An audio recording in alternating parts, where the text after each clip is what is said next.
मुंबईतील गोरेगावच्या नेस्को सेंटरमध्ये उपमुख्यमंत्री एकनाथ शिंदे यांच्या शिवसेनेचा दसरा मेळावा सुरू आहे। या मेळाव्यात एकनाथ शिंदे यांनी उद्धव ठाकरेंवर मोठा आरोप केलाय।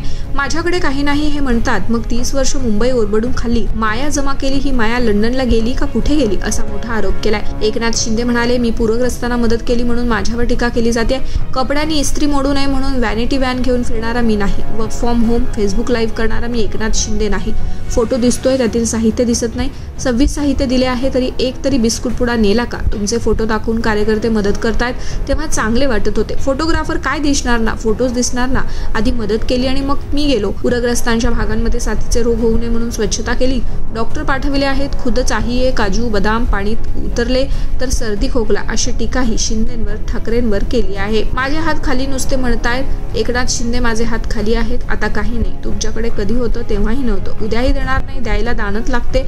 एकनाथ शिंदेचे हात देणारे आहेत। ही लेना बँक नाही, देना बँक आहे। 30 वर्षात मुंबई ओरबडून खाल्ली आहे, ही माया लंडनला गेली का कुठे गेली असे एकनाथ शिंदेंनी वक्तव्य केलंय।